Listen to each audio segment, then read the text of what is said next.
¿Quieren abrir su Biblia en Apocalipsis capítulo 2, versículo número 8, por favor? Apocalipsis 2, 8. Vamos con nuestra serie El propósito de la iglesia. Seguimos con el tema número 11, que se titula La iglesia que fue fiel. Apocalipsis 2, versículo número 8.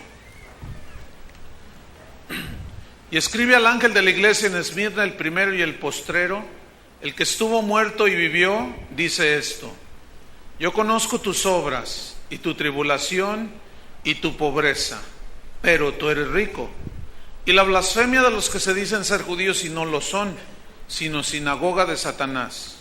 No temas en nada lo que vas a padecer. He aquí, el diablo echará a algunos de vosotros en la cárcel, para que seáis probados, y tendréis tribulación por 10 días. Sé fiel hasta la muerte, y yo te daré la corona de la vida. El que tiene oído, oiga lo que el Espíritu dice a las iglesias. Esmirna, la iglesia que fue fiel. La palabra Esmirna, el nombre de esta ciudad, es una palabra griega que significa mirra. Y la mirra en la Biblia es un símbolo del sufrimiento. Cuando a Jesús llegaron los magos, cuando él estaba recién nacido, y le llevaron presentes, le dieron oro, que simbolizaba la realeza de Jesús, incienso, que significaba la adoración, las oraciones, y mirra. Y la mirra era símbolo del sufrimiento y estaba profetizando el sufrimiento del Mesías, el varón de dolores, experimentado en quebranto. El sufrimiento de Cristo expió nuestros pecados. Esta ciudad de Esmirna es la única que existe de las 7 iglesias que se escribieron, a las cuales se escribieron esta carta. Y el nombre actual es la de Esmirna es Izmir, en Anatolia, lo que viene siendo Turquía. Es una ciudad que tiene más de 2700 años de haber sido fundada. Es así que está grande de edad. Pues esta ciudad era la más hermosa de aquel tiempo, de todo el Asia Menor. Había una colina que se llamaba Pagos, y en esa colina habían hecho una serie de construcciones hermosísimas, y se ganó el apodo de la corona de Esmirna. Todos los que veían de lejos la ciudad de Esmirna veían esa colina y decían: ahí está la corona de Esmirna. Una ciudad hermosísima, pero era coronada con más hermosura por esos edificios. De ahí es a donde alude a Jesús: te daré la corona de la vida.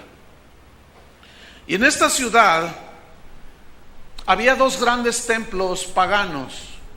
Uno era dedicado a la diosa Roma, y la otra era dedicado, el otro templo, al César, que en ese momento era Tiberio.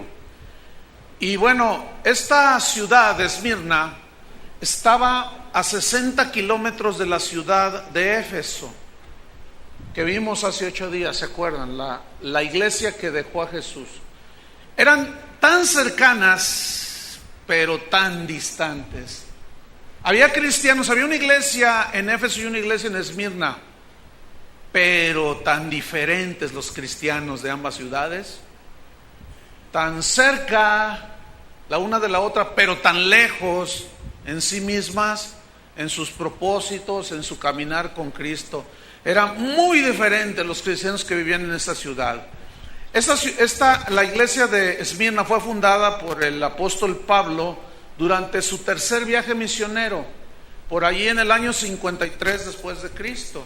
Y Esmirna vio nacer a uno de los que fueron discípulos del apóstol Juan, un hombre que llegó a ser obispo, pastor de la iglesia y de los cristianos en Esmirna. Este hombre se llamó Policarpo. Él está entre la lista de los llamados padres de la iglesia. Un pastor, un obispo ejemplar que moriría martirizado por amor a Cristo. Esa es a manera de introducción lo que es la ciudad de Esmirna y los cristianos que vivían allí. Y allí había una comunidad de creyentes. Y a ellos Jesús, en el versículo 18, les manda un mensaje.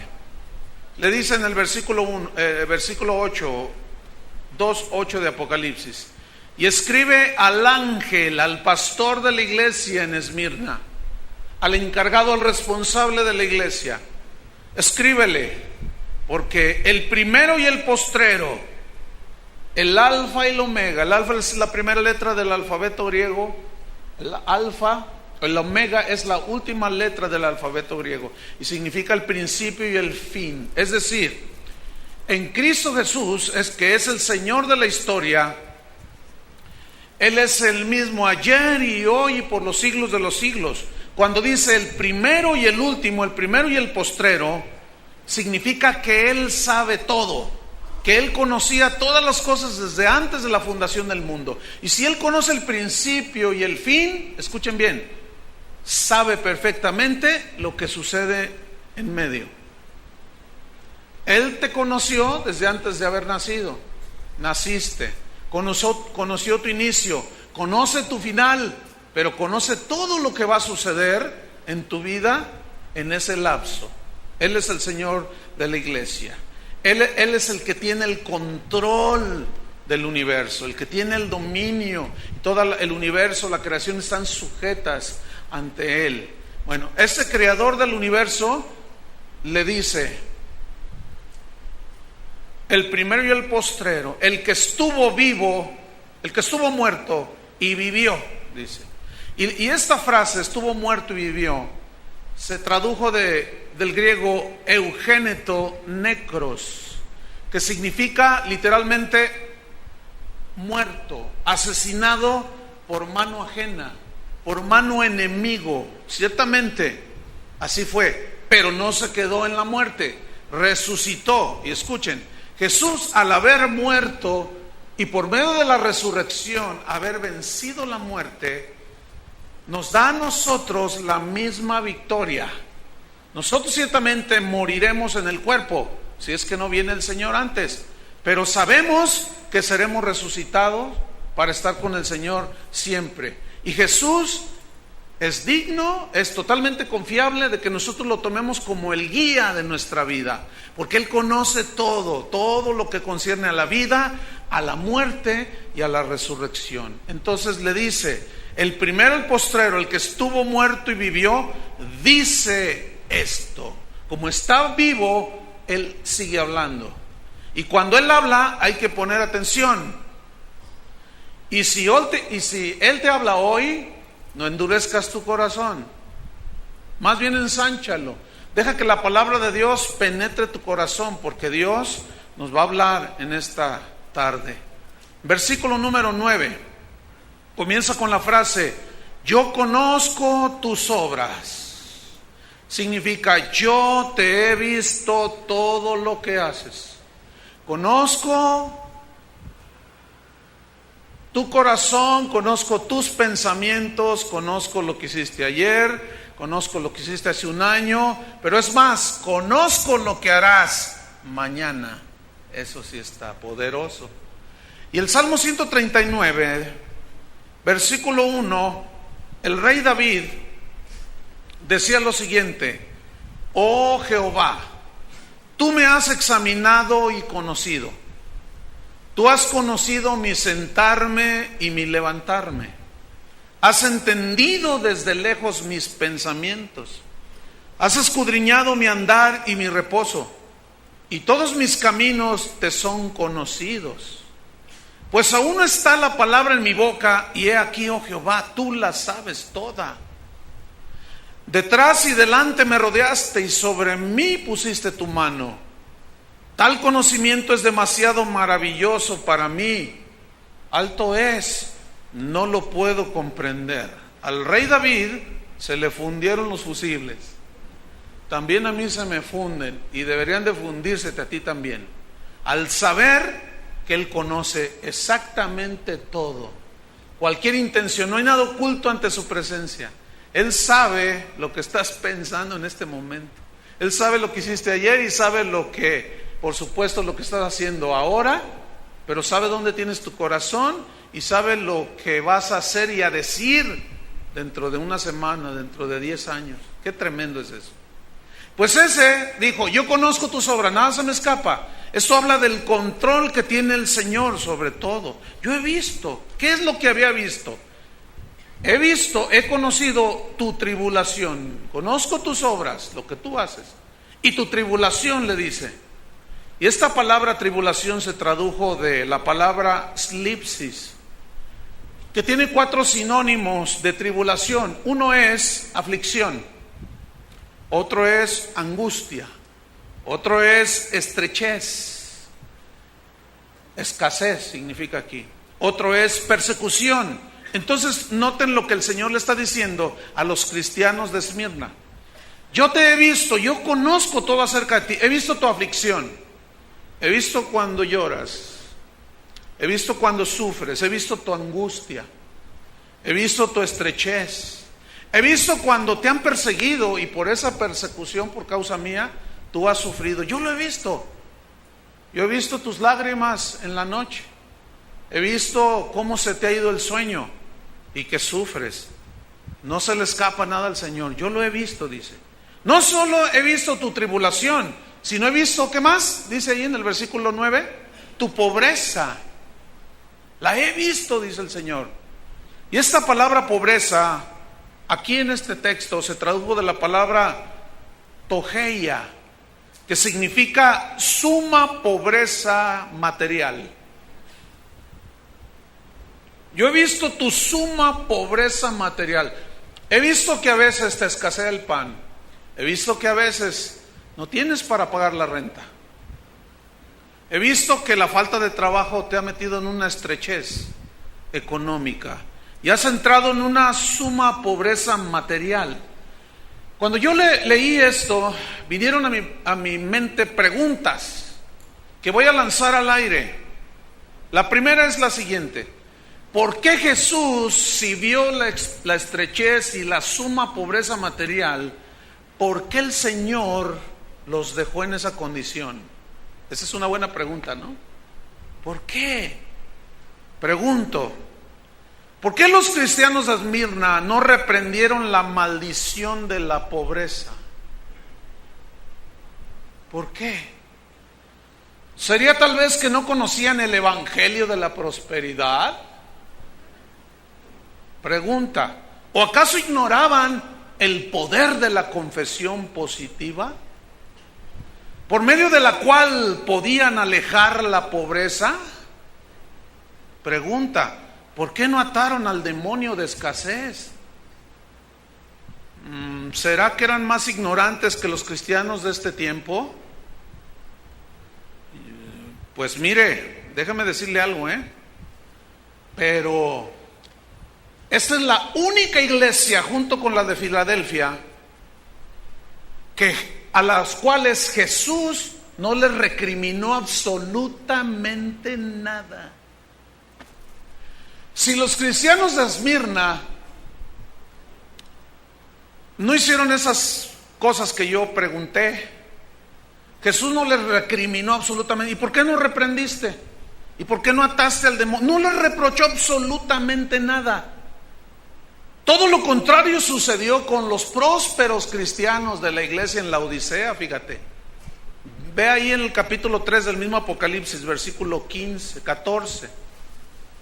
3:14. Fíjate qué distintas eran estas iglesias, Una era pobre y la otra era rica. El ser próspero y rico no necesariamente habla de bendición de Dios, como tampoco la pobreza es una maldición de Dios. Pero vamos a estudiar eso. Vamos a ver qué le dijo a los cristianos prosperados, positivos, llenos de cosas aquí en el mundo. Versículo 14 dice: y escribe al pastor, al responsable de la iglesia en la Odisea. He aquí el amén, el testigo fiel y verdadero, el principio de la creación de Dios, dice esto: yo conozco tus obras. Lo mismo que en todas las iglesias. Te conozco, le dijo, que ni eres frío ni caliente. Ojalá fueses frío o caliente. Te conozco. Pero por cuanto eres tibio y no frío ni caliente, te vomitaré de mi boca. Te conozco que eres medio cristiano y medio mundano. Te conozco, mosco diría yo. Te conozco, dice el Señor. Ante mí nadie se escapa, te conozco, dice el Señor. Estos eran cristianos híbridos, medio cristianos y medio mundanos. Jalaban con gasolina y luego con electricidad, eran híbridos, como los nuevos automóviles. No eran 100% cristianos, y ellos habían prosperado tanto. Era gente que se les había olvidado que Dios había dicho: nunca te olvides de Jehová tu Dios, porque Él es el que te da el poder para hacer las riquezas. Pero una vez que las tuvieron, se olvidaron del Señor y dijeron, fíjense lo que dijeron. Porque tú dices, versículo 17, tú dices, yo soy rico, aleluya, la bendición de Jehová. Porque yo digo, soy rico y soy rico, soy positivo. Y me he enriquecido. Tengo un avión donde vuelo alrededor del mundo predicando el evangelio. Y a mis hijos yo les digo que deben de ser unos empresarios poderosos, con mucho dinero, para poder predicar el evangelio en todo el mundo. Ahí será. Me he enriquecido y de ninguna cosa tengo necesidad. Eso decían ellos. Pero vamos a ver qué les dijo el Señor a ellos. ¿Y no sabes que tú eres un desventurado, miserable, pobre? ¿Pobre qué? Espiritual.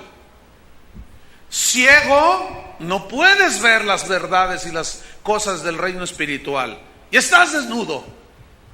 Eso era lo que Jesús pensaba de los prósperos laodicenses. Volvamos al capítulo 2. Sigamos con los cristianos de la iglesia que fue fiel. Yo conozco tus obras, tu tribulación, tu aflicción, estrechez, angustia, persecución, y tu pobreza tu suma pobreza. He visto tu escasez, pero tú eres rico, le dice. ¿Se fijan que dice ahí el versículo? Pero tú eres rico. Vemos pues que no hay ninguna queja, no hay ningún reproche, no hay ningún pero a los cristianos de Esmirna. Si ellos fueran como dicen algunos predicadores, que son algunos cristianos que no tienen fe, Jesús los hubiera recriminado. No tuviste fe, por eso te moriste en la miseria.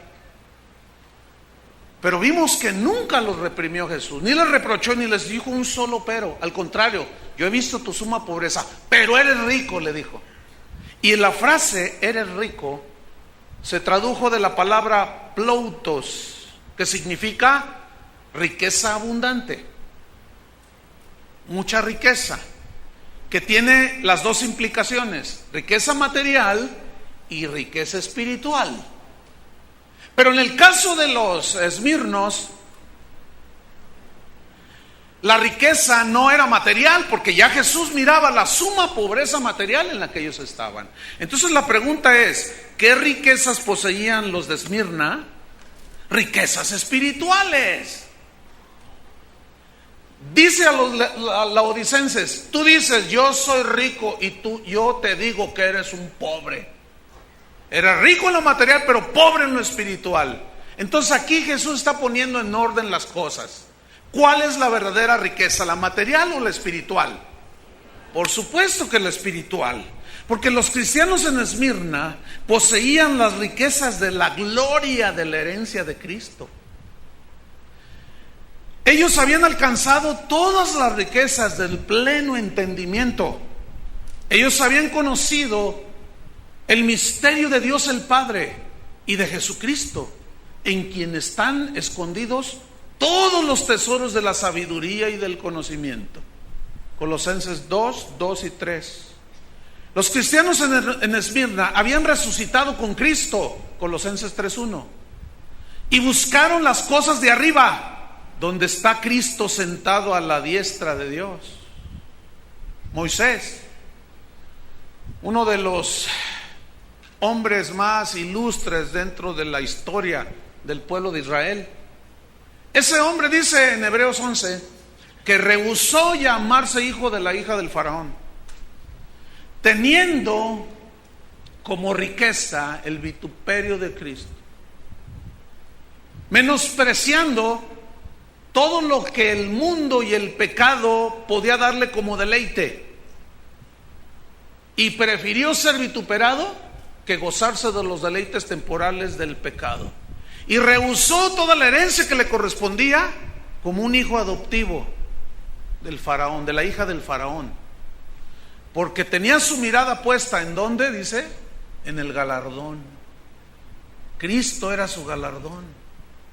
Los esmirnos, pues, era gente que sufría y el Señor miraba, pero el Señor dijo: pero son inmensamente ricos porque me conocen, saben por qué hago las cosas, me entienden, tienen pleno conocimiento, saben aplicar lo espiritual a lo espiritual, entienden por qué yo obro de esta manera o de otra.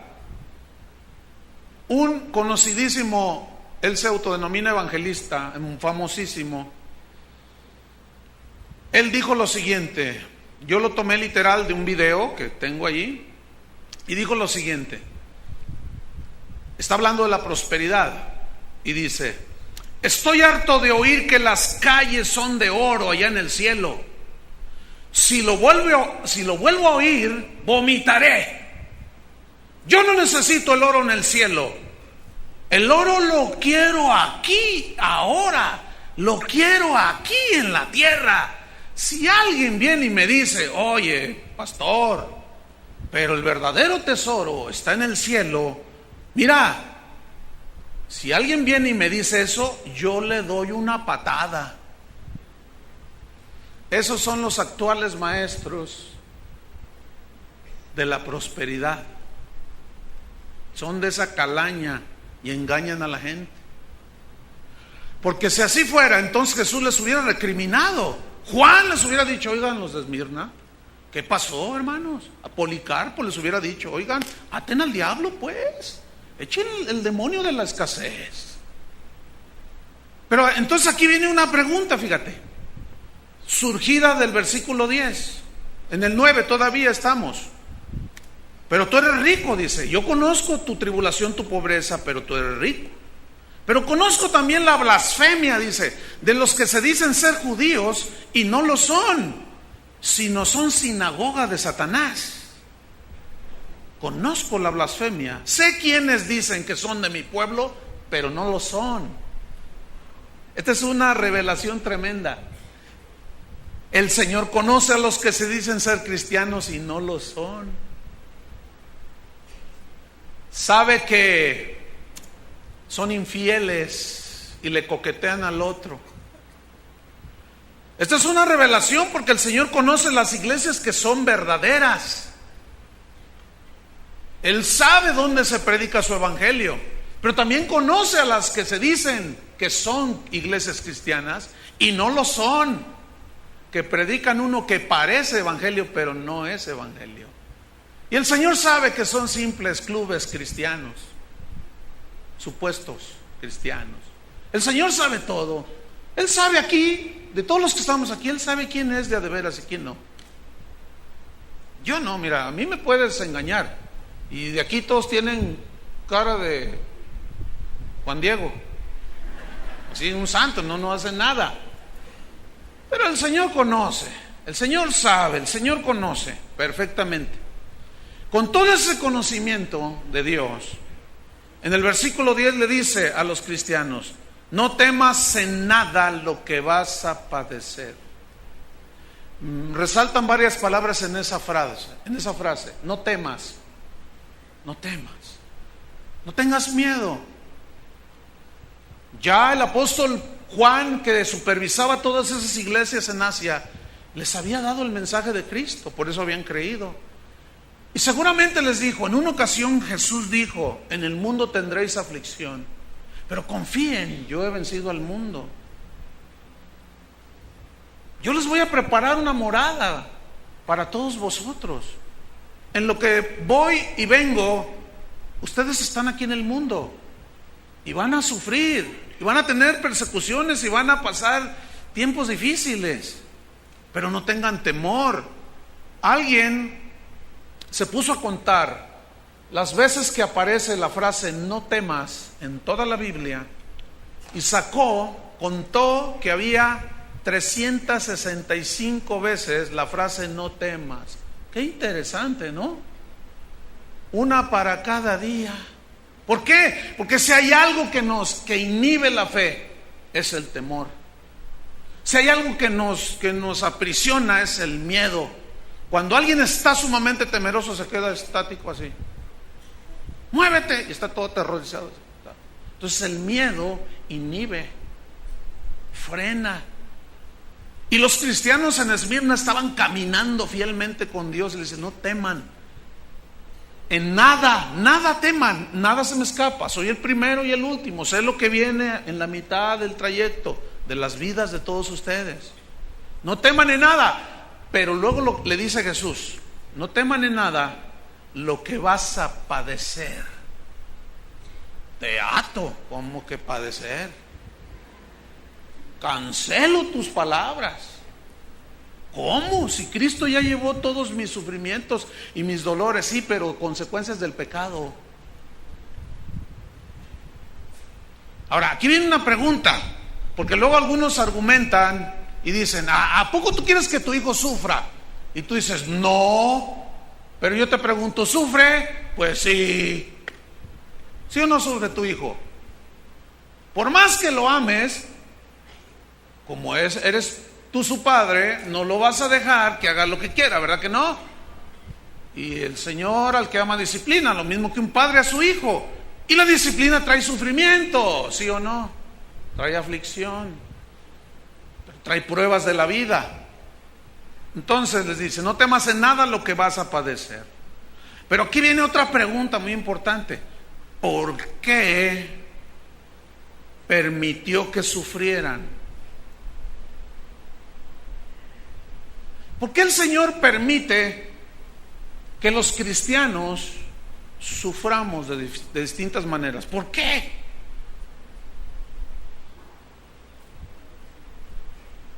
Les voy a dar 5 propósitos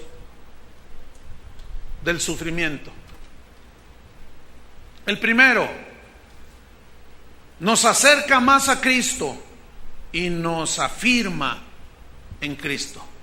Según Romanos 8:35, Pablo dice, haciendo una pregunta retórica que es obvia para el que es cristiano, ¿quién nos separará del amor de Cristo?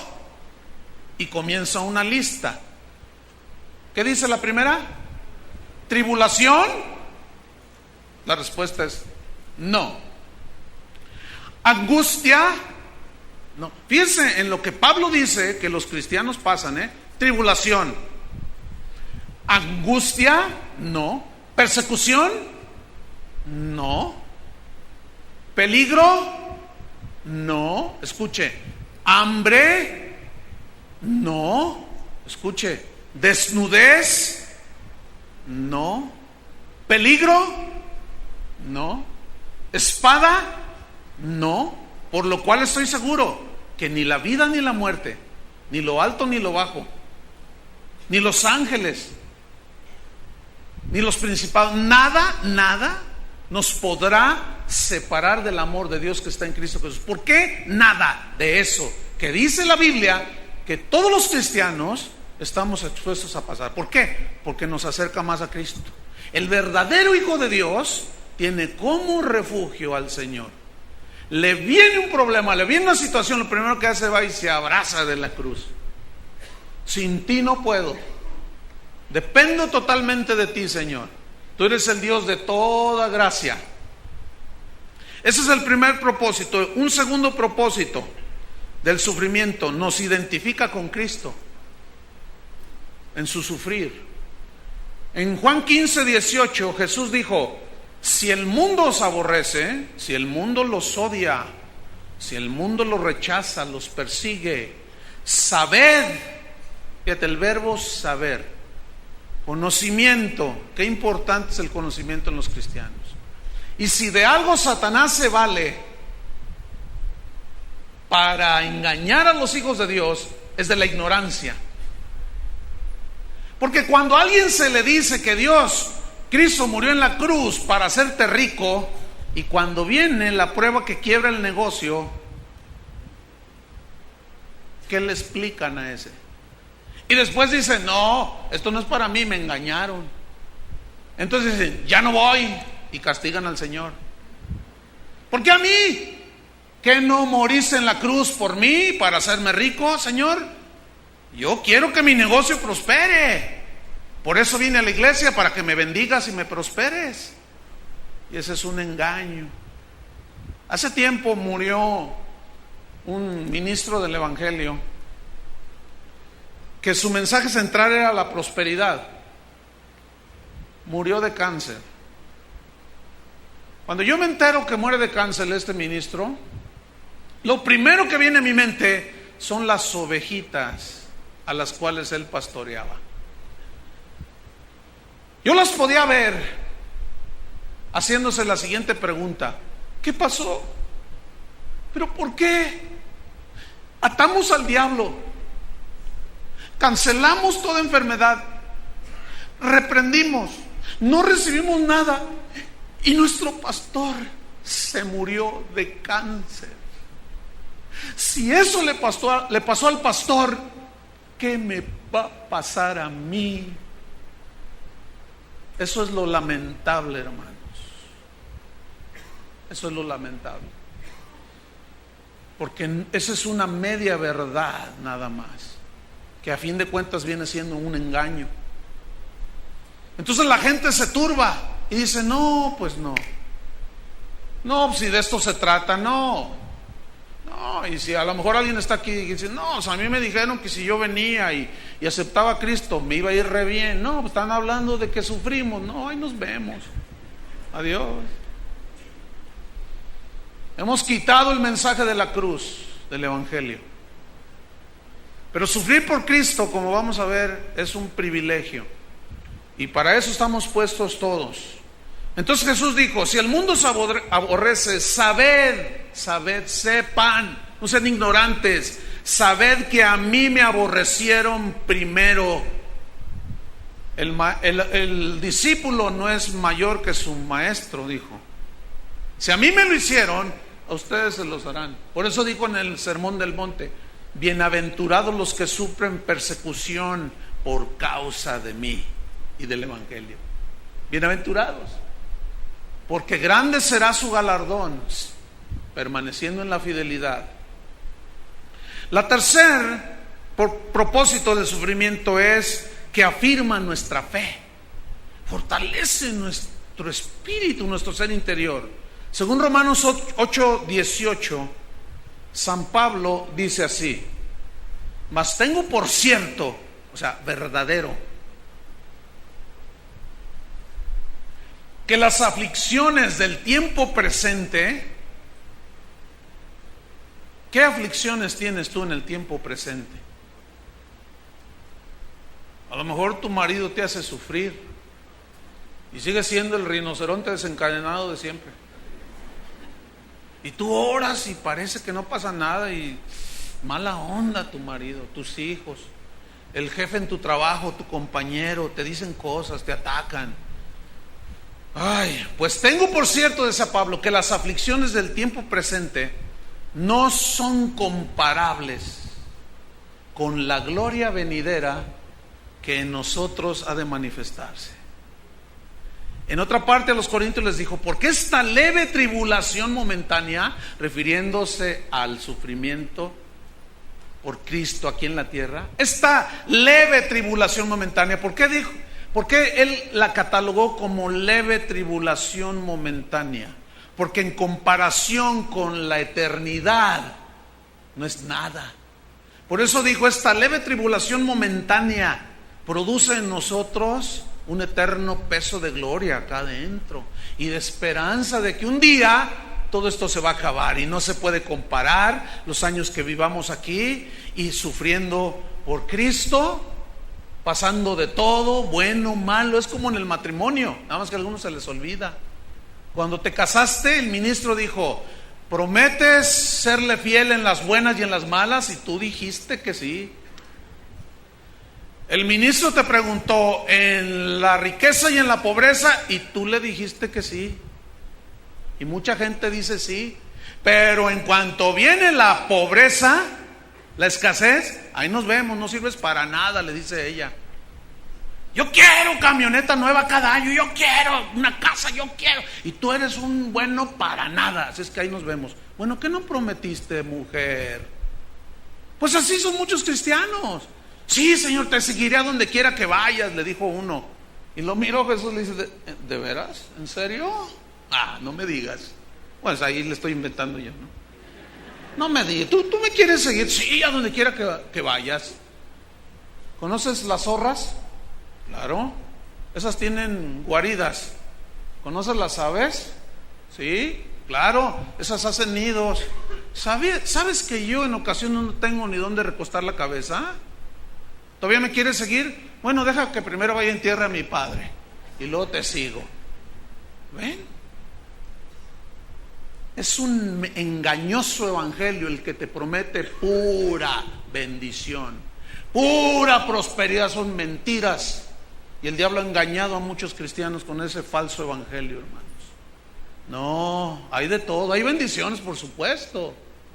También Pablo dice que el Señor nos da muchas cosas en abundancia para que las disfrutemos. Ayer un hermano hablaba conmigo y me decía, pastor, mi corazón está totalmente entregado a Cristo. Yo le dije, no, pues excelente, te felicito. Dice, bueno, tú me conoces, tiene como 7, 8 años aquí en la congregación. Dice, tú me conoces. Él quedó viudo hace como 5 años, murió su esposa de cáncer. Y oramos, teníamos fe, pero Dios decidió llevársela. En otras ocasiones hemos orado por gente hasta que tiene SIDA y Dios lo sana. Una vez yo oré por una mamá que venía con su hija, ambas tenían SIDA. Oré por las dos, la mamá se sanó y la hija se murió. Es que no depende de mí, es la voluntad de Dios, lo que Él decida hacer, hasta ahí. Yo no me voy a pelear con Dios, ni mucho menos voy a poner a atarlo y a cancelar quién sabe cuánto rollo. Yo sí entiendo que Él es el soberano. Muchos no entienden esto. Y los cristianos en Esmirna sabían que Cristo era soberano. Sabían que Cristo tenía derecho sobre todo. Por eso no se quejaban. Por eso eran ricos, porque conocían las verdades espirituales que los iban a mantener firmes cuando llegara la prueba. Y el hombre me decía, tú sabes cómo Dios me ha prosperado, es un hombre rico económicamente. Y sabes que en los últimos 4 años, yo antes, pues es un fabricante.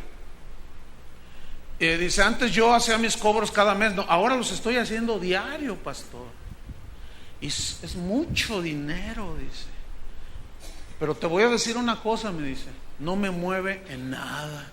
Mi corazón es de Jesús. Y tú me conoces. Le dije, sí, no, yo te conozco. Nombre fiel. Dice, por 9 años no he tocado mujer. 5 que hace que se murió mi esposa y 4 durante su enfermedad. Dice, y soy un hombre relativamente joven. Dice, pero ¿sabes una cosa? Yo he entregado mi vida a Cristo y no me voy a volver a casar con otra mujer. Si no, ya lo hubiera hecho, dice. Pero es una decisión personal. Pero quiero decirte, yo quiero ser como uno de los de Esmirna. Sus riquezas no le movieron. Qué diferente es ese rico, ¿no es cierto? No temas en nada lo que vas a padecer. Propósitos. Número 4, nos forma carácter el sufrimiento, la prueba, la confrontación, la escasez. ¿Por qué? Porque nos acerca a Cristo, nos afirma, nos identifica con Él, nos fortalece la fe, pero forma carácter también. Según Romanos capítulo 5, versículo 3 y 4, San Pablo dice: y nos gloriamos en las tribulaciones. Gloriarse aquí significa gozarse. Tribulaciones es la misma palabra que Jesús le menciona a los de Esmirna. He visto tu tribulación, tu estrechez, tu aflicción. Pero luego Pablo utiliza otra vez el verbo saber que usó Jesús. Nos gloriamos en las tribulaciones sabiendo, conociendo que la tribulación produce, se transforma en paciencia, dice, según Romanos 5. La palabra que se tradujo paciencia aquí en este pasaje es una palabra griega que también, que su significado literal es, les va a sorprender a algunos, es estatua. A mí me sorprendió. Yo dije, a ver, otra vez. Y hasta le volví a checar y ahí todo con los libros y todos los diccionarios. Estatua. Entonces, ¿pero estatua? Y sí, finalmente me cayó el 20. ¿Han visto alguna vez una estatua? ¿Cómo está una estatua? Sí, está inmóvil, pero hay otra palabra que denota más contundencia. Firme. Es decir, fíjate bien, la tribulación, el sufrimiento, la estrechez te acerca más a Cristo, te afianza, fortalece tu fe, y tú sabes que eso va a producir en ti firmeza. ¿Entendieron? Vas a estar sólido, parado como una estatua, sin moverse. Vienen los vientos, pero como es de bronce, de hierro pesado, no lo mueve nada. A eso se refiere, por eso se tradujo de ahí, se traduce la palabra estatua, que significa firme, nada lo mueve. Entonces ahí estamos viendo todo lo que produce estas cosas.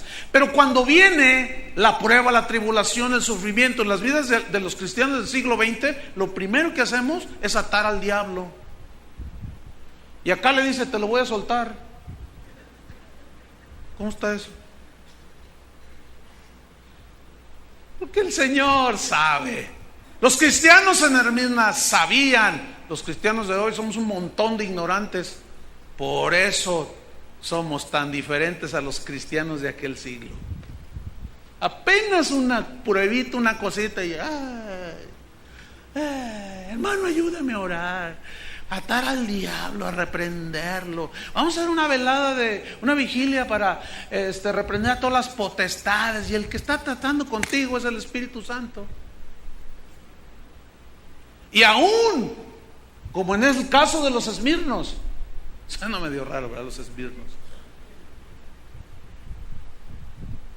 Dios permitió, como en la vida de Pedro, que Satanás los zarandeara para formarlo y hacerlo sólido.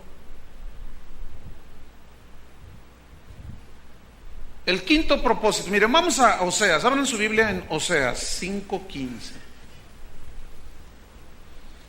Este es el profeta Pirruris, alguien me dijo. ¿Por qué? Yo así, pues, los chavos de ahora ya ve. Oseas, dice. Oseas capítulo 5, versículo 15. Fíjese este versículo. Andaré y volveré a mi lugar. Está hablando el Señor ahí. Hasta que reconozcan su pecado y busquen mi rostro. En su angustia me buscarán. ¿A quién iré si solamente tú tienes palabras de vida eterna? Cuando tú estés en una situación, corre al Señor, no corras del Señor. Pero fíjate el capítulo 6, versículo 1. Venid y volvamos a Jehová, porque Él arrebató y nos curará. Él hirió y nos vendará. ¿Quién hirió? Dios. Job dijo con sabiduría: recibiremos solamente lo bueno de Dios y no lo malo. Lo malo es desde la perspectiva del hombre, ¿no? Porque Dios no puede hacer cosas malas, que Dios es santo. Pero nosotros lo vemos malo desde nuestra perspectiva humana. Malo es que le choquen a mi carro, ¿verdad? Malo es que me pidan la casa donde estoy rentando. Malo es que me corran del trabajo. Eso es desde la perspectiva humana hacia arriba. Malo es para mí. Pero Dios lo ve distinto. Dios dice, todas las cosas les ayudan a bien a los que son llamados. Pero no todos saben que todas las cosas ayudan para bien. Entonces, al no saber hay una confusión. Y cuando viene la prueba, viene el sufrimiento, no saben qué hacer. Se desesperan, se trauman y enloquecen. Versículo 3. Y conoceremos y proseguiremos en conocer a Jehová. Eso es lo que tenemos que hacer, hermanos. Conoceremos, y lo que has conocido ahora no te quedes allí, prosigue conociendo a Dios, porque el pleno conocimiento del cual Pablo oraba por los colosenses, para que sean llenos del pleno entendimiento de su voluntad. Y los de Esmirna eran ricos espirituales. Qué tremendos estos. Estos reconocieron cuando menos. Pero fíjate lo que dijo Dios: en su angustia me buscarán. ¿Quiénes son los que en su angustia buscan a Dios? Los verdaderos hijos de Dios. Y otro propósito es que el sufrimiento, aquí es donde está la multiforme sabiduría de Dios, el sufrimiento de los cristianos provoca que otros sean salvos. Fíjate, la historia nos los demuestra. Pablo decía lo siguiente: todas mis prisiones y tribulaciones más bien han redundado en la propagación del evangelio. ¿Cómo es eso? La historia lo demuestra. Miles de cristianos llevados a la hoguera, echados a los leones.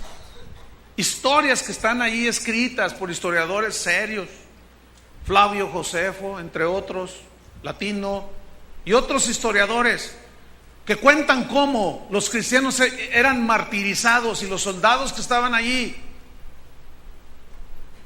cuidando que se llevara a cabo la sentencia de muerte, al ver la valentía de los cristianos que morían cantando, hermanos.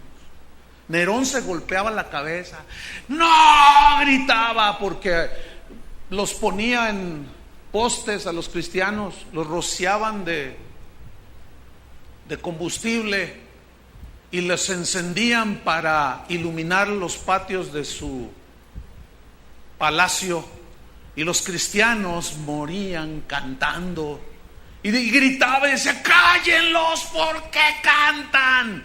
Porque eran diferentes a nosotros. Nosotros hoy hacemos cada payasada, hacemos cada ridiculez, hermanos. Aquellos morían por Cristo. Y hay múltiples historias de soldados que arrojaban sus cascos, sus espadas y sus escudos, y se ponían en la fila de los sacrificados, de los que iban a sacrificar. Y los centuriones llegaban y ¿qué estás haciendo? Yo me quiero hacer cristiano. Hace unos días murió una hermana en Cristo, y ayer hablé con los deudos de esta familia. Yo no pude asistir, y le dije: ¿cómo estás? Dice: pues, hermano, tú acabas de perder a tu papá, me dijo. Y ellos asistieron al funeral. Pues estamos bien, como tú estuviste bien, con mucha paz. Dice: ¿pero qué crees, hermano? Dice: pues llegaron algunos hermanos de aquí de la congregación y compartieron la palabra de Dios. Y mi hermana, la que murió, la cual quería como si hubiese sido mi madre, en realidad ella fue como mi madre, porque nos crió, era la mayor, nunca se casó por darnos carrera a todos, trabajó, la amábamos, nos quedamos huérfanas muy jóvenes. Dice: y llegaron del pueblo donde ella vivía y conocidos, ella parece que era doctora o enfermera por allí, y llegó mucha gente. Y como era muy querida, muy apreciada por su gran calidad humana, pues le lloraban. Entonces los hermanos se paraban y compartían una palabra. Pues ¿qué crees, hermano? Mañana, o sea, hoy, en este momento, esta gente que vino de ese pueblo dijeron: queremos de Cristo. ¿Por qué no pueden ir al pueblo alguien a hablarnos el domingo? Y allá está ahorita un puño de cristianos. Por la muerte de alguien que sufrió de cáncer por 4 años. Es que lo que nos impacta es la endereza que tenía y nunca lo oímos quejarse. Pues ¿qué tiene adentro? Pues ¿qué será, oiga? Pues a Cristo. Lo cual demuestra esta hermana que hoy en este momento está disfrutando de la presencia de Dios. Nos está demostrando que sí se puede ser como los cristianos de Esmirna. Y cuando un cristiano así muere y sufre, impacta a los demás y se traduce en conversiones. Y Dios se puede valer de lo que Él quiera para traer a la gente a la salvación. En pleno siglo XXI, hermano, aquí en nuestro México, en Chiapas, para no ir muy lejos, todos los que les llaman los desplazados de Chiapas, todos son cristianos, ¿sabían? ¿Desplazados de qué? De sus comunidades. ¿Por qué? Por ser cristianos. Todavía hace 2 meses acaban de asesinar a un pastor de una congregación en esa zona, en Chiapas. Y me dice el hermano que me estaba comentando las últimas noticias: pastor, dice, qué cosa tan inexplicable. Lo asesinaron a balazos, lo emboscaron al pastor. Hasta la Biblia estaba perforada de los balazos. Dice: ¿pero qué crees, pastor? Cualquiera podría decir: no, pues van a acabar con los cristianos. No, hombre, la misma gente del pueblo se empieza a convertir y se convierten. Matan a un cristiano y se convierten más. Matan a otro, se convierten más. ¿Cuántos estarían dispuestos a que muchos se acercaran a Dios a costa de su vida? Ay, sí, no me digas, ¿de veras?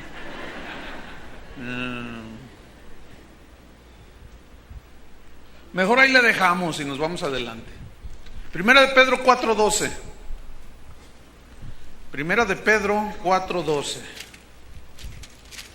No, ahora hay que irse a los cruceros allá del Caribe a sufrir por Cristo. Te contratan a los mejores cantantes de moda, te cantan al oído y escuchas a los tremendos motivadores de moda. No, han quitado un elemento muy importante en la formación de un cristiano, del mensaje. Lo han quitado. ¿Qué es este que estoy hablando yo? Primera de Pedro 4, versículo 12. ¿Ya lo tiene? Fíjate, ahí va. Pedro también era alguien que conocía y sabía, y escribió: amados, no os sorprendáis del fuego de prueba que os ha sobrevenido, como si alguna cosa extraña os aconteciese. ¿Qué dice? No se sorprendan del fuego de la prueba que os ha sobrevenido, como si alguna cosa extraña os aconteciese. Pastor, ¿qué pasó? ¿Qué pasó? Se murió mi papá. Ay, apenas ayer estaba hablando con él. Ay, pues qué lástima, hombre. Pues sí, ¿cómo estás tú? Mal. Oye, pero ¿cuántos años tenía tu papá? 180. Uy, ay, qué sorprendida estás. Qué sorprendidos nos ponemos.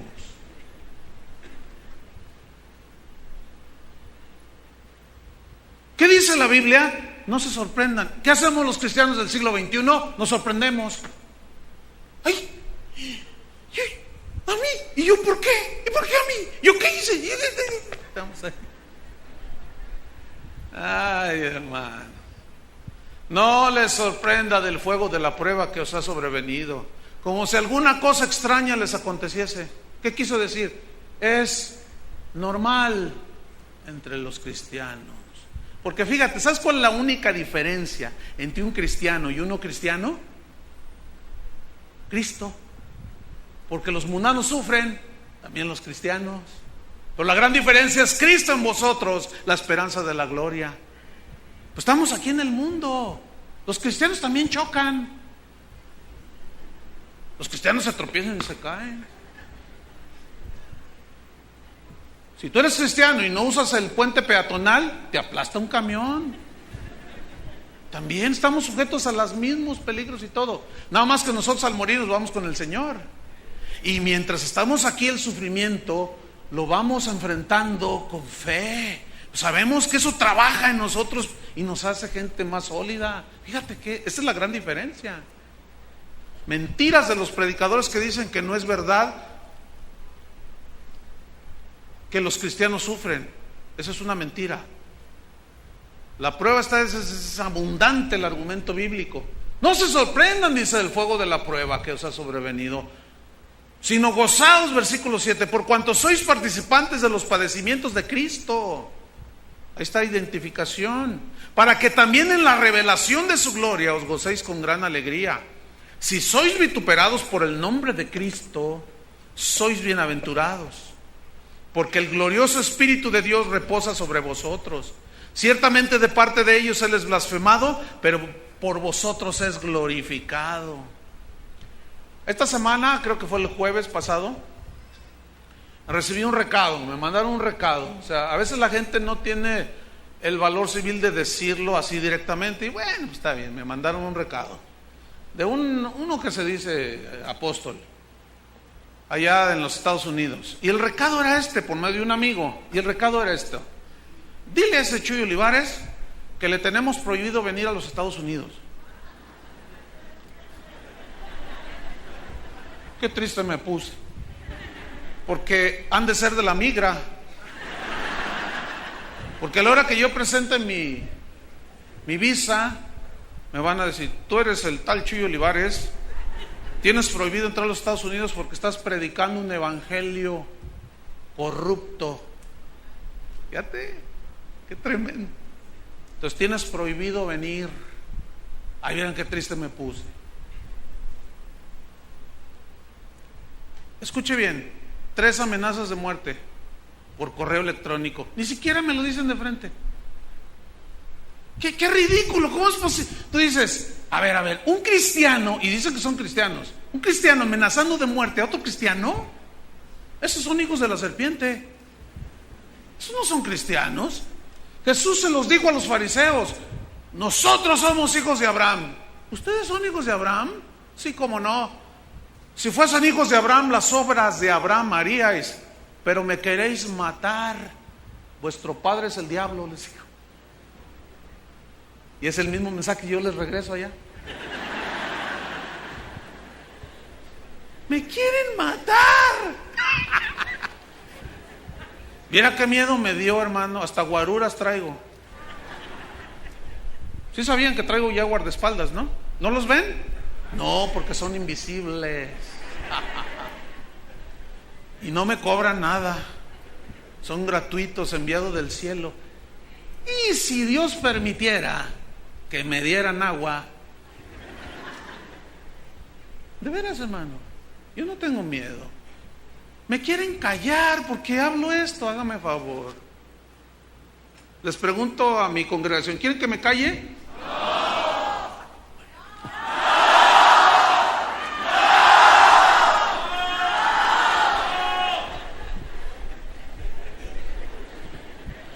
¿Ya oíste, apostolín?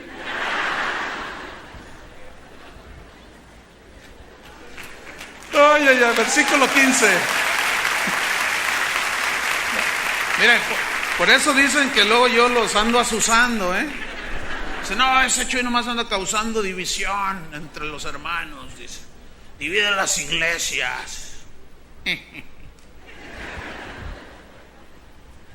Lo que pasa es que se le está viniendo abajo el negocio. Por eso les duele. Y como dice un proverbio por allí, chillido de cerditos, oídos de matancero. ¿Lo entendieron? No, bueno, entonces hay que Dios les revele ese proverbio. Es el proverbio 17.821. Fíjate lo que dice el versículo 15. Así que ninguno de vosotros padezca como homicida, o como ladrón o malhechor, o por entrometerse en lo ajeno. Esto es para las suegras. Fíjense que a veces viene la gente y me dice: pastor, ¿no conoce un abogado? ¿Para qué? Pues es que tengo un familiar que está en la cárcel. Y sí conozco un abogado. Bueno, es un amigo mío. Y pero él cuando me dijo: mira, Chuy, yo quiero ayudar a la gente, pero una advertencia: cuando alguien quiere que yo le ayude, pero al que quieran que yo le ayude es culpable y está en la cárcel porque efectivamente cometió, yo no la voy a hacer de abogado del diablo, Entonces, cuando alguien viene a mí y me dice: oiga, pastor, tengo un hijo que está en la cárcel y ayúdeme a sacarlo. Pues, ¿qué hizo? ¿De qué lo acusan? No, pues le arrebató el monedero a una viejita y la jaló y se cayó y se fracturó el cráneo y se murió. Y está allí en la cárcel. No, no te puedo ayudar. O sea, ¿cómo le...? Imagínate conseguir un abogado para que saque al culpable, no, que pague. ¿O no? Ahí dice: ninguno padezca como homicida, o malhechor, o ladrón. Así es que no vengan conmigo queriendo que alguien saque de la cárcel. Si es culpable, ni vengan, ¿ok? Que pague lo que hizo. La ley lo demanda. ¿Y ustedes creen que Dios que la va a hacer del abogado del diablo? Por supuesto que no. Dice pues: ninguno padezca como homicida o ladrón o malhechor o por entrometerse en lo ajeno. Versículo 16. Pero si alguno padece como cristiano, ¿qué?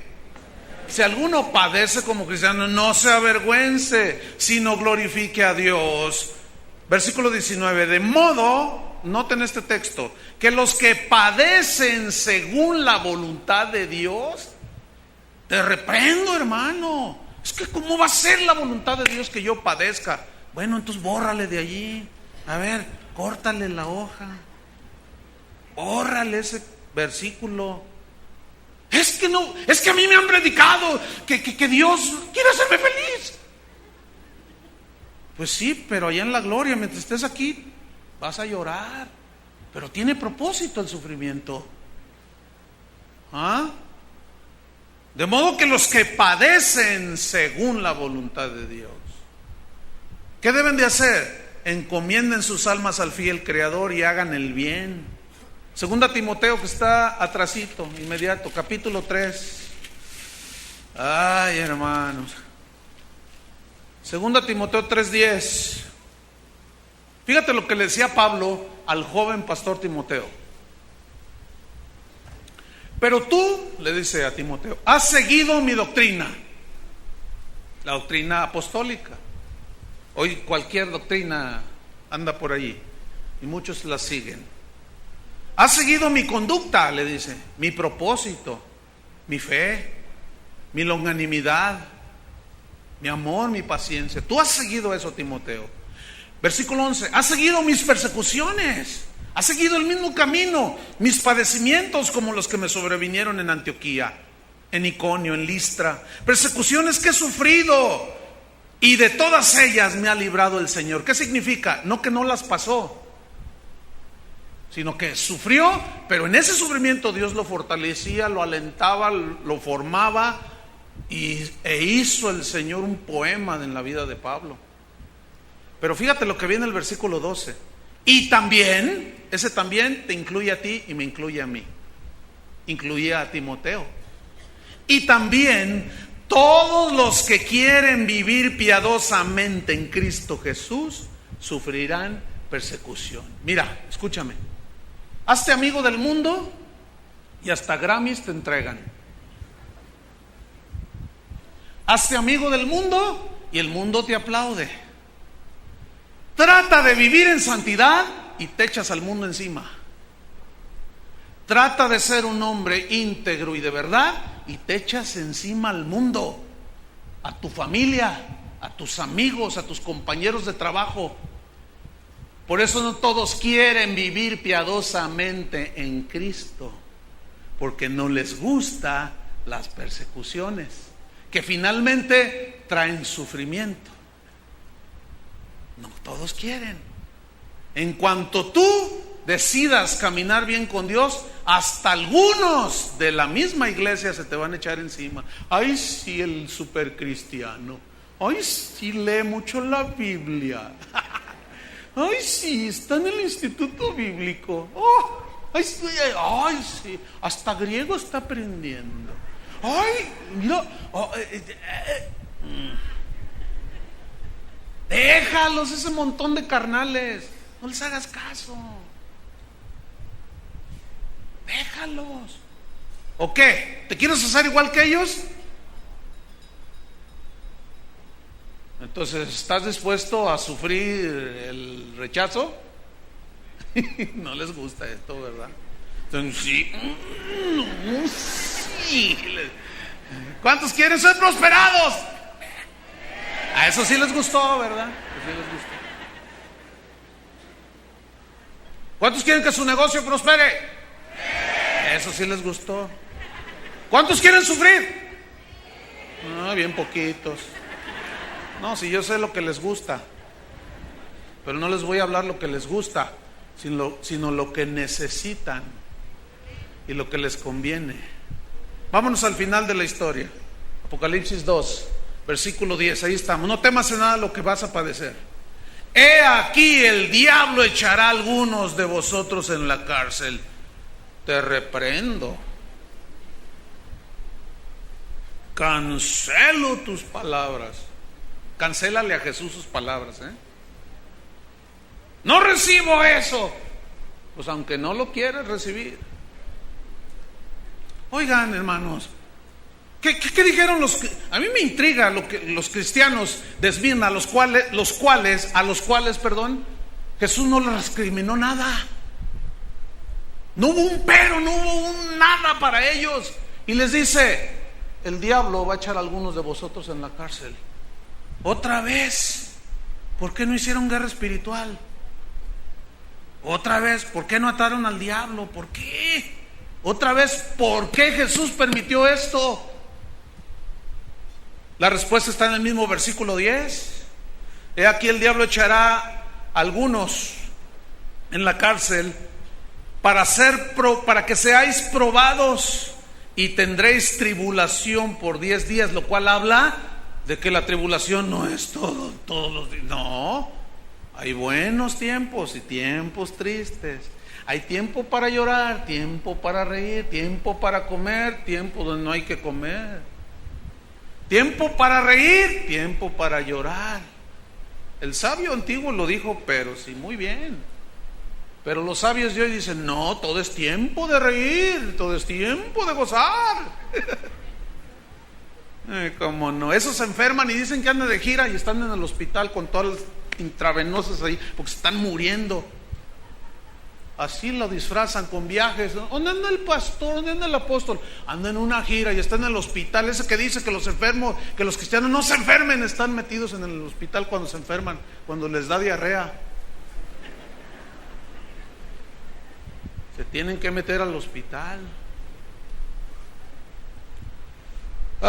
Para que seáis probados. La palabra probados, ¿quién los iba a probar aquí? Satanás. Pero aquí la palabra probados viene del griego peirasó, que significa tentados. Significa van a ser incitados. ¿A qué? Al mal.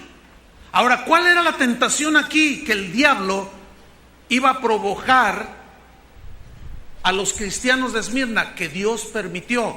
¿Saben cuál era esa tentación? Que renegaran de Cristo y lo abandonaran. Esa era. Policarpo, ¿se acuerdan que yo se los mencioné al principio? Él fue condenado a la hoguera por negarse a decir: César es el Señor. El procónsul en turno le dijo: Policarpo, lo habían tomado preso, maldice a Cristo y te pongo en libertad. Policarpo respondió: tengo 86 años sirviendo a Cristo. Él se convirtió desde que era un niño. Tengo 86 años sirviendo a Cristo y ningún daño he recibido de Él. ¿Cómo podría yo maldecir a mi Señor y Rey, que me ha salvado? Y dice la historia que murió cantando mientras las llamas consumían su cuerpo. Esos eran otros tiempos, esos eran otros cristianos. Por eso en el versículo 10 le dice: no temas lo que vas a padecer, tendréis tribulación por 10 días. Fíjate lo que le dice: sé fiel hasta la muerte. ¿Fiel hasta cuándo? Aún a pesar de que pudieras ofrecer tu vida. Sí, ahí está Policarpo, fiel hasta la muerte. Yo te pregunto, ¿qué mal te ha hecho Cristo para que lo dejes? Para que lo traiciones como Judas. 3 años fingió que era uno de ellos, y a los 3 años le volteó la cara y lo traicionó. Sé fiel hasta la muerte, le dice. Entonces aquí hay una diferencia entre un creyente y un creyente fiel, porque el creyente cree, pero el creyente fiel es aquel en quien se puede confiar. El creyente fiel, o mejor dicho, el creyente primero es el que confía en Dios, pero el creyente fiel es aquel en quien Dios le confía. Hay una diferencia, porque también el diablo cree. El diablo no es ateo. Hay una diferencia en cualquier cristiano, cualquier creyente, a un creyente fiel. Los efesios no fueron fieles, abandonaron su primer amor. Y el Señor, para terminar, les da una promesa en el versículo 10: sé fiel hasta la muerte y te daré la corona de la vida. Cristo estaba aludiendo a la colina hermosa de la ciudad de Esmirna, que estaba llena de aquellos majestuosos edificios que eran llamados la corona de Esmirna. Entonces, cuando Jesús les dice: sean fieles hasta la muerte y les daré la corona de la vida, la mente de los de Esmirna voló hacia la corona de Esmirna. ¡Qué hermosa construcción corona nuestra hermosa ciudad de Esmirna! Y Jesús les dice: yo les daré la corona de la vida. Y Pedro dice: ¿cómo es esa corona? Dice que es una corona incorruptible, incontaminada, inmarcesible, que no se marchita, reservada para vosotros en los cielos. ¿Sabe cómo murieron los cristianos en Esmirna? Después de esta carta, dice la historia, que vinieron 2 grandes persecuciones, una bajo Tiberio y otra bajo Diocleciano. En la primer persecución murieron más de 1500 cristianos. En la segunda murieron más de 800 cristianos. Dios se los había dicho. Curiosamente, la persecución de Diocleciano duró ¿cuánto creen? 10 años. Bastante. Aquí dice 10 días, pero para el Señor puede ser algo simbólico. Pero se paró, se detuvo. Pero justamente fue en esa época de persecución cuando la iglesia más creció, cuando los cristianos eran más limpios y puros en su fe. ¿Sabe dónde yo he encontrado la fe más sólida y pura en un cristiano? Le voy a decir en dónde. En los cristianos indígenas de Chiapas, de Oaxaca. Y nosotros los vemos de aquí para allá y decimos: ay, pobrecitos, pobres ustedes. Les decimos pobrecitos porque no tienen ni bicicleta. Pero habías de ver la fe que tienen.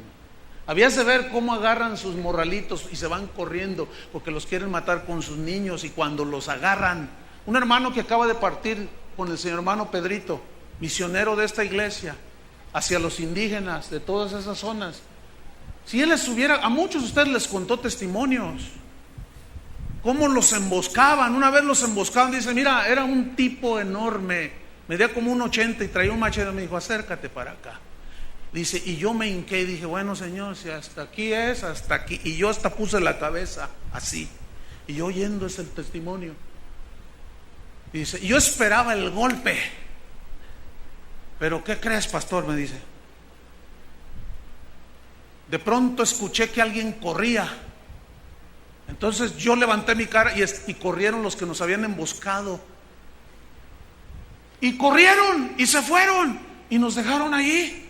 Y llegamos al pueblo a donde íbamos precisamente a predicar, y los habían emboscado en el monte. Y cuando llegamos allí, ahí estaban los que nos estaban emboscando, contándole a la gente lo que les había sucedido. Y cuando nos vieron llegar a los indígenas con sus morralitos y sus Biblias, esos son, y que corren, y nosotros, ¿por qué corren? Y alguien les dijo, es que a uno de ustedes le iban a cortar la cabeza, y cuando le iba a tirar el golpe, detrás de él estaba un hombre como de 2 metros, y le dijo, tócalo y te las ves conmigo. Eran ángeles de Dios. A veces los ángeles nos protegen, pero a veces el Señor dice, déjalo, ya es su hora. Esa es parte del cristianismo, hermanos. Y termina diciendo en el versículo 11, el que tiene oído, oiga lo que el Espíritu dice a las iglesias. El que tiene oído significa el que tiene discernimiento espiritual. Oiga lo que el Espíritu dice a las iglesias. Oiga, discierna lo que el Espíritu está diciendo a las iglesias. Al que venciere, le daré la corona de la vida. Esa fue la historia de la iglesia que fue fiel.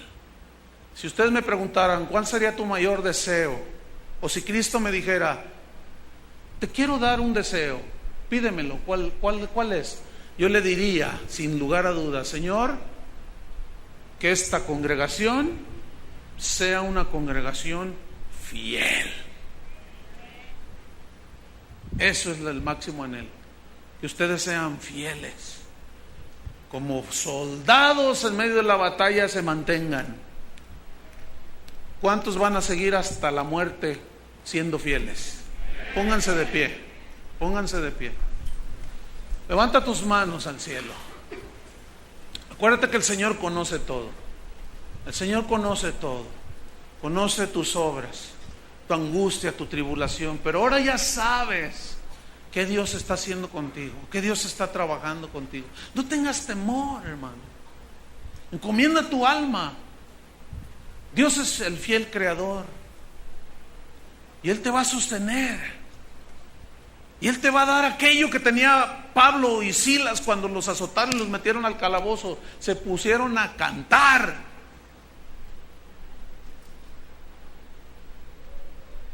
Eso es lo que Dios quiere hacer en nosotros, hermano. Cierra tus ojos. Él te conoce. Tal vez estás sufriendo, estás en angustia, en estrechez. Ahora ve las cosas con diferente óptica. El Señor está provocando algo en ti. Está permitiendo cosas para hacerte sólido, fuerte, firme como una estatua.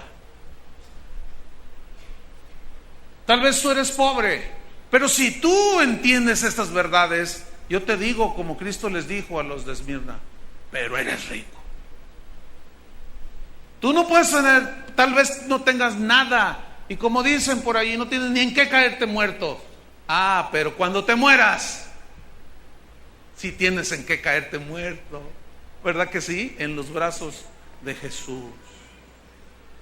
Y los ángeles de Dios volarán y te trasladarán hasta la misma presencia de Dios. Padre, te damos gracias. Queremos, Señor, seguir hasta el final. Queremos seguir hasta lo último con fidelidad.